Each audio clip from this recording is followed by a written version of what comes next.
Fala pessoal, tudo bem? Boa tarde, bom dia, boa noite aí, né? Nessa hora que você está assistindo essa aula. Vamos para a nossa segunda aula, nossa matéria, né? Então, nessa aula, vamos trabalhar duas teorias. Na aula passada, na primeira aula, já falamos sobre introduzimos a tomada de decisão, falamos sobre pontos importantes, né? Então, nessa aula, vamos falar sobre as teorias clássicas, né, em relação à tomada de decisão e a teoria da racionalidade limitada também, né? Atrelada à tomada de decisão, tá bom? Então, vou aqui compartilhar com vocês nosso slide.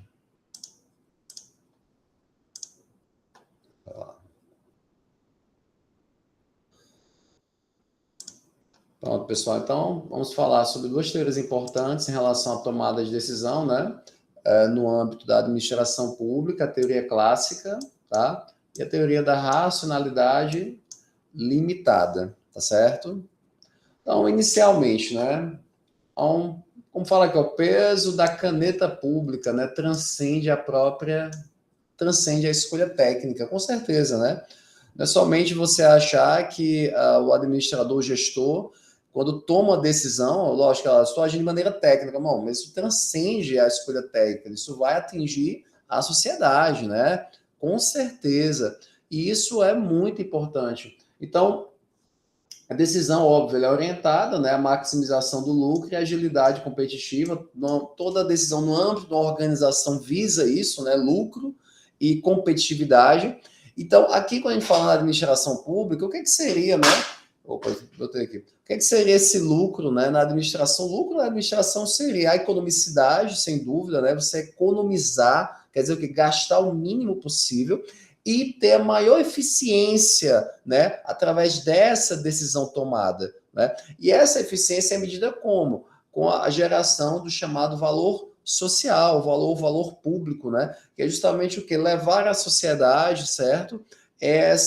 Uma prestação, né, um serviço público adequado, enfim, através dessa decisão administrativa. Até porque estamos falando de decisão no âmbito da administração pública, tomada de decisão no âmbito da administração pública, obviamente, né, que a gente tem que falar de interesse público, né, da prevalência do interesse público, né, que é muito importante, tá certo?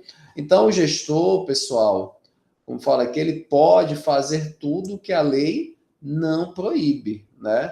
É o princípio da legalidade administrativa. O gestor público, ele pode fazer tudo que a lei não proíbe. Claro, beleza. No entanto, como ele está ali à frente, no caso, a gente fala do gestor público em si, não somente o que a lei não proíbe. O gestor público ele só pode fazer o que a lei permite que ele faça, né? Conforme fala aqui. Geralmente, essa questão da autonomia da vontade, tá? Está atrelada, pessoal, aqui ao particular, né? Ao particular. Vai colocar aqui, ó. Tá? Então, o particular, né? Para ele, a legalidade é justamente o que? Eu posso fazer o que a lei não proíba que eu faça, né?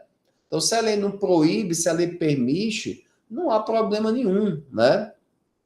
Então, a decisão, no caso aqui, trazendo para o particular, né? Ela busca o que? A maximização do lucro mesmo, né? O capital e a agilidade competitiva, até porque se a gente fala de iniciativa privada, a competitividade natural.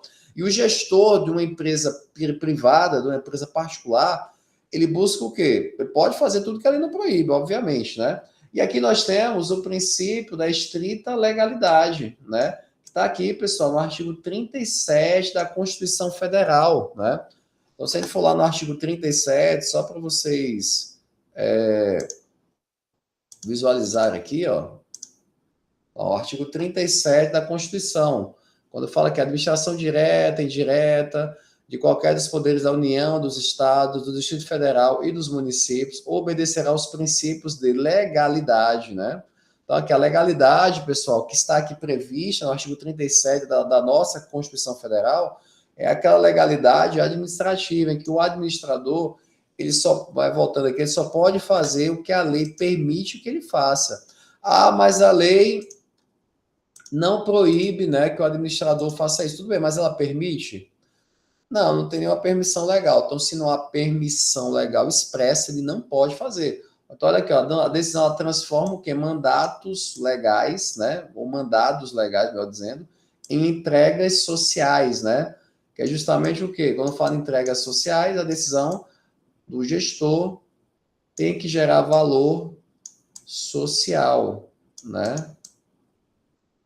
Ou valor público, né? Tem que gerar esse valor social, tem que trazer um benefício para a sociedade, né? Isso é um ponto muito importante. E o administrador, conforme eu vinha falando, ele está o quê? Adstrito ao que a lei expressamente autoriza, né?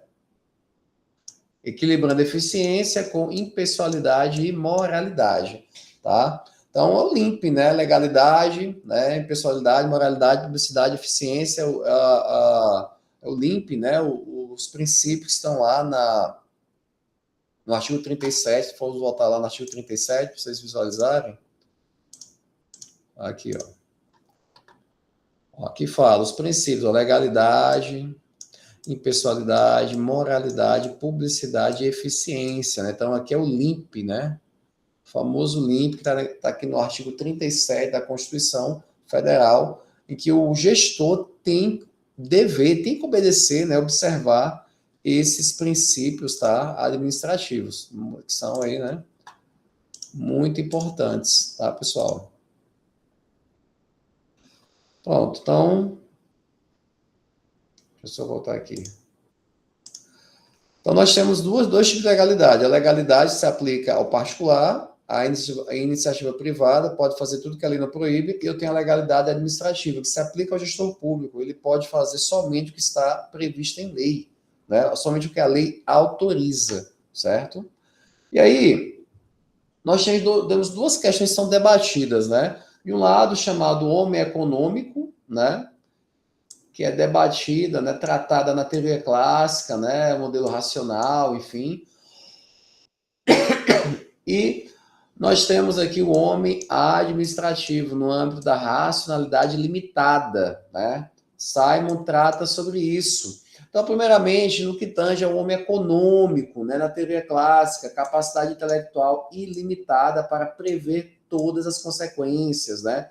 No que tange a informação perfeita, total, com custo zero de obtenção, tempo opera em um vácuo, ou o tempo não é escasso. E o objetivo final aqui é maximizar, né? Então, atingir a única decisão ótima. Então, isso é a visão do homem econômico conforme a teoria clássica. Já que o homem administrativo, tratado na teoria da racionalidade limitada, o processamento é limitado pelo cérebro e ambiente social, foca em variáveis críticas, né? No que tange a informação, ela é incompleta, imperfeita e fragmentada, e o tempo, né, é finito e sob constante pressão, né? E o objetivo final aqui ele é satisfazer, né? Então, encontrar alternativa boa e suficiente. Então, essa é a visão do homem administrativo, o gestor público, né? Então, o gestor público ele tem essa visão justamente, né, de tudo bem, tem um período, mas esse tempo é finito. Ele tem que buscar justamente, né, a satisfação do interesse público. E isso é um ponto também importantíssimo que é trabalhado, tá? Pela teoria da racionalidade limitada, né? E aí, o modelo racional exige um rito sequencial, né? Preciso, tá? Primeiramente, no que tange a definição do problema, né? Diagnóstico exato do estado atual versus o estado desejado. O que é que se busca, né? Numa decisão, numa tomada de decisão administrativa? Eu busco solucionar o problema de segurança pública aqui no bairro tal. Beleza, então é o objetivo desejado. Então, e qual é o diagnóstico do estado atual? Olha, atualmente, nós, digamos assim, o desejado seriam 4 viaturas, né, policiais aqui nesse bairro. No entanto, nós só temos uma ou duas. Opa, então nós temos que aumentar esse efetivo. Então vamos, né, tomar essa decisão e aumentar o efetivo com base em indicadores e tudo mais. Mais à frente, nossos alunos trabalham sobre isso, falar sobre dados, sistema de informação, enfim, né? E aí, pessoal, é interessante observar o artigo 50 da Lei 9784 de 89, que é a lei federal que trata do processo administrativo no âmbito federal, do dever de motivação das decisões, né? Então, vamos dar uma olhada lá, tá? Nesse artigo 50. Vou só colocar aqui, viu? Pronto, artigo 50. Deixa eu só modificar aqui. Isso. 9784 de 89, né? 99, quer dizer. Então, lá, ó, no artigo 50, quando fala, né, pessoal?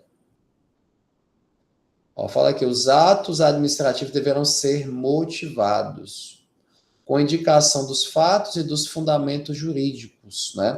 Então, tem que ter a motivação. O ato administrativo ele tem que ser motivado, tá? Então, nessas situações aqui, ó, exige a motivação do ato administrativo. Então, uma situação como essa, um ato administrativo que visa justamente o quê? Uma política pública, decidir em relação à política pública, ele tem que ser motivado. Né? Não tem como o ato administrativo não ter a motivação devida. Então, primeiro ponto, né, do modelo racional, tá? Vou voltar lá para o nosso slide. Pronto. E aí, pessoal, nós temos em segundo lugar os critérios de decisão, né? Tem que analisar o quê? O custo, né? O custo da decisão que eu vou tomar. É caro, é um valor alto? Tem previsão orçamentária para isso? Né? Está na lei orçamentária anual, está na LDO, tem previsão no plano plurianual, né?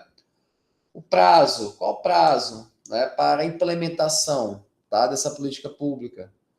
Qual a qualidade técnica, né? Então eu vou olhar o que eu chamado termo de referência, por exemplo, tem que elaborar esse termo, caso seja necessário uma licitação. Acho que vocês estão estudando já direito administrativo, já a parte de licitação e contratos, né? Então tudo isso tem que ser analisado, né, antes da tomada de uma decisão por parte do gestor público, certo? Desculpa. Atribuição de pesos, né? Tá aqui, ó.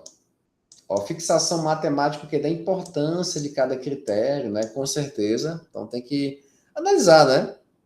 Ah, são necessárias aquisições, a construção de um prédio. Tá, qual o tamanho desse prédio? Né? Por quê? Qual o necessário? Qual o material que vai ser usado, né?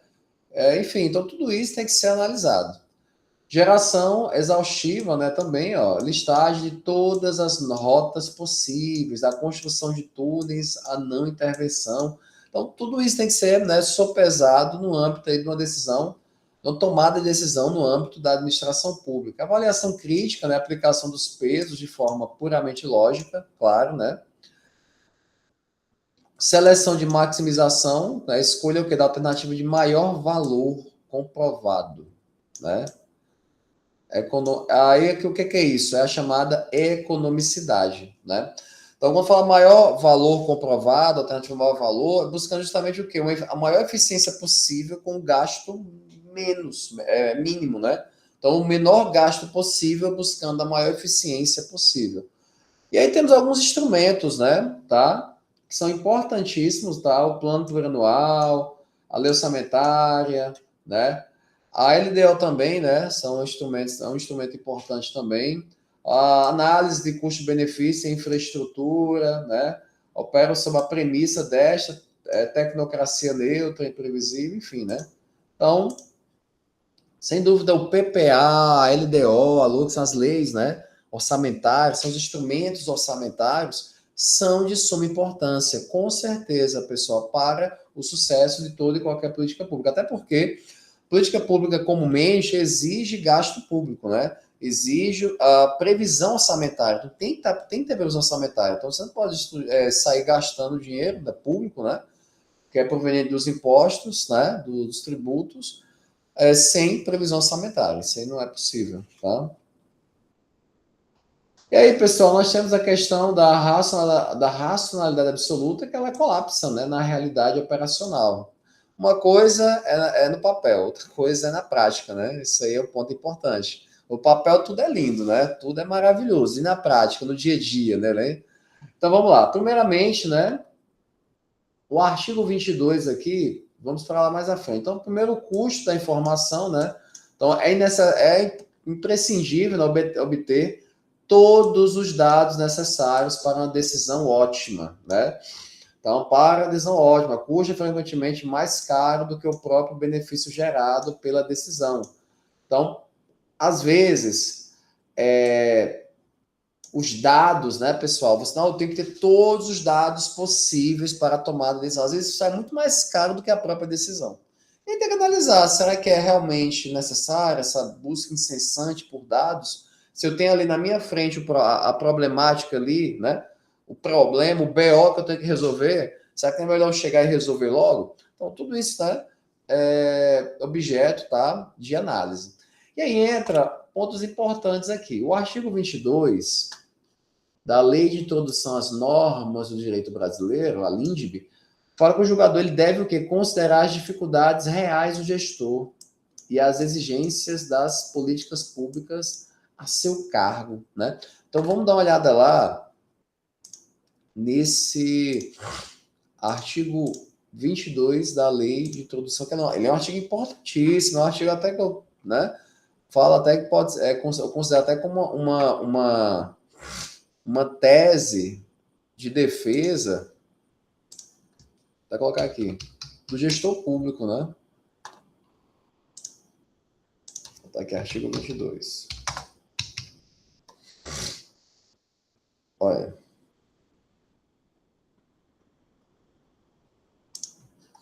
Então, fala aqui, ó, na interpretação de normas sobre gestão pública, serão considerados obstáculos e as dificuldades reais do gestor e as exigências das políticas públicas a seu cargo, sem prejuízo dos direitos dos administrados, tá?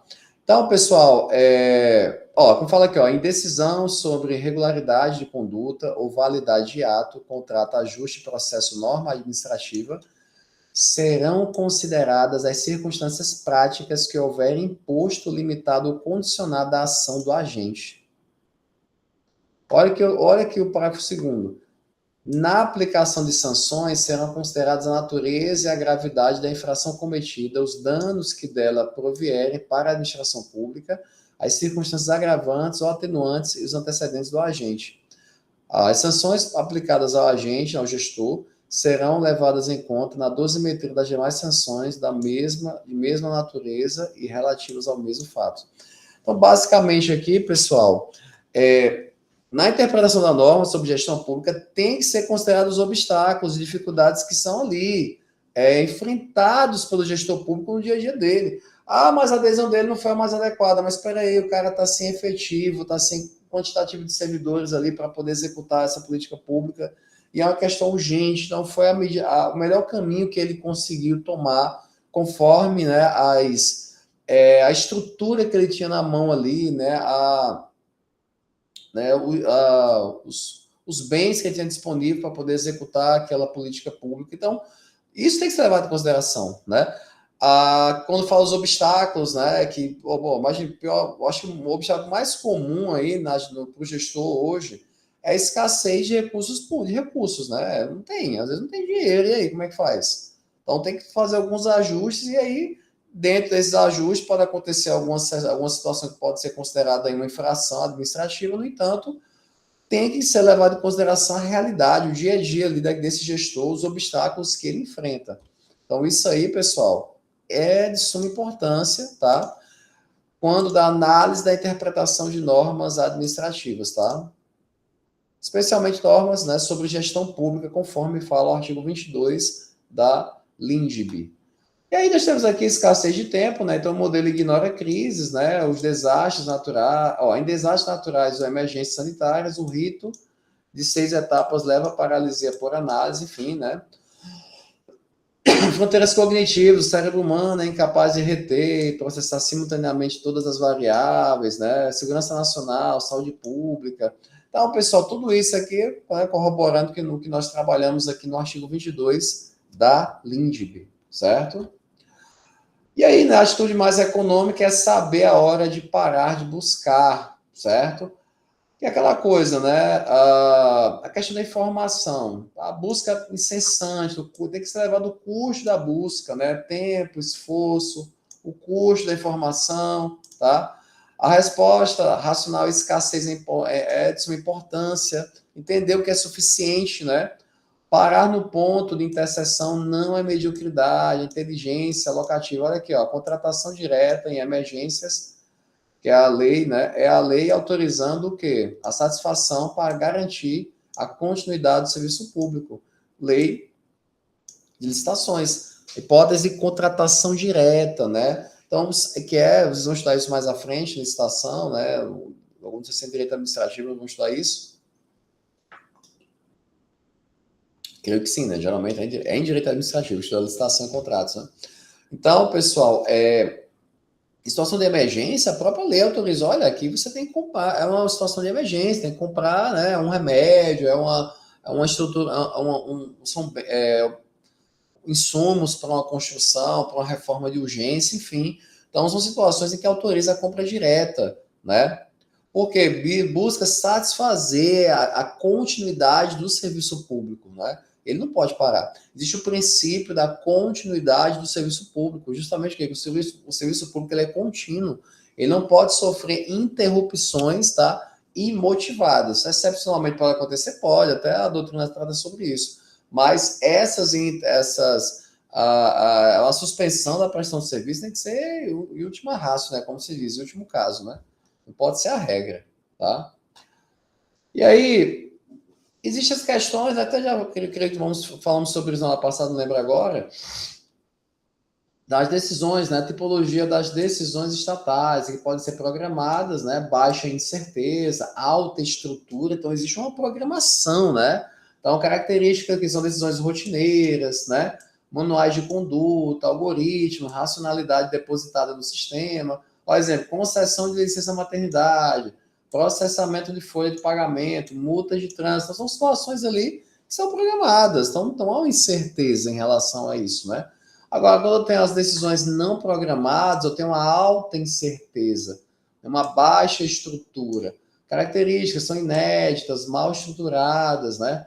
Exige o quê? Intuição e discricionariedade motivada. Exemplos, ó, fechamento do comércio na pandemia, nova política contra facções criminosas. São situações em que nós temos decisões não programadas, né? Vai acontecer na pandemia. Na pandemia aconteceu isso, né? Fechamento de vários estabelecimentos. Até trabalhei na época, né? Fechando os estabelecimentos, uma situação bem triste, né? Enfim, né?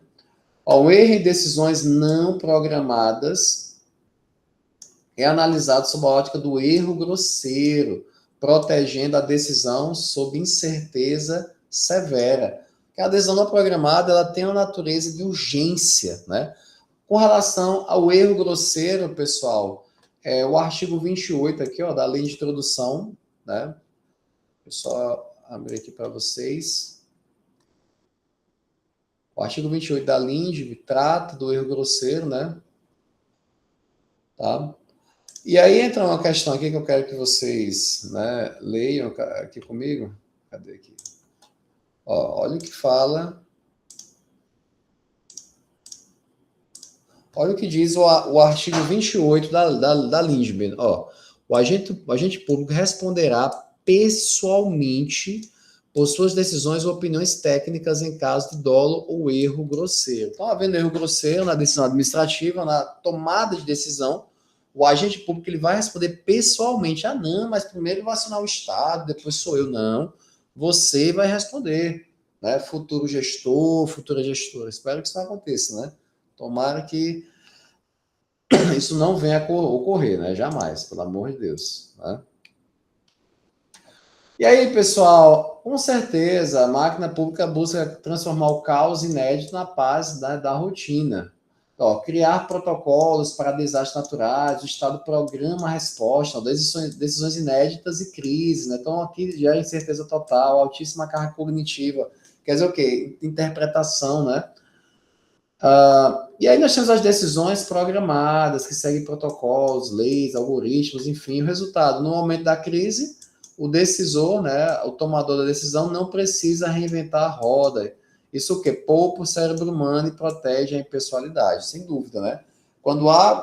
Temos que buscar, né, principalmente vocês, com futuros gestores públicos aqui no Tocantins, justamente tomar decisões programadas, né?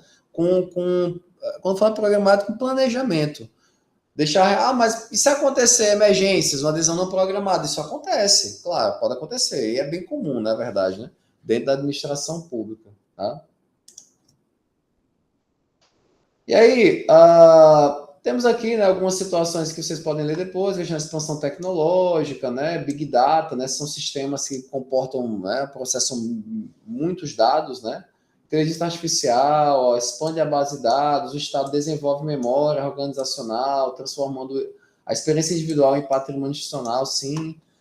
A importância dos manuais, fluxogramas, cartas de serviço, né, o apoio estrutural também, né, assessorias técnicas e consultorias jurídicas filtram a informação complexa e apresentam cenários mastigados. A hierarquia decompõe problemas grandes em tarefas cognitivamente menores, tá? Então, 3 situações importantes aí em relação, né, à tomada de decisão na administração pública, certo? E aí, alguma síntese aqui dos modelos decisórios, estão até na apostila também, tá, pessoal? Vou deixar aqui para vocês estudarem aí, né? Tá? Questão aqui dos resultados, o alcance, né? A busca pelos resultados satisfatórios, né? Tá? Satisfacing, né? Tem essa expressão aqui em inglês, beleza? Tá, pessoal? E aí, aqui, isso. Isso aqui é interessante, ó. E realismo frente à complexidade humana, ó. Risco de acomodação em soluções medíocres, né? Eita, não estou compartilhando com vocês. Deixa eu botar aqui, tal. Isso. Isso vai voltar. Voltou. Estamos nesse slide, não estava nesse aqui, né?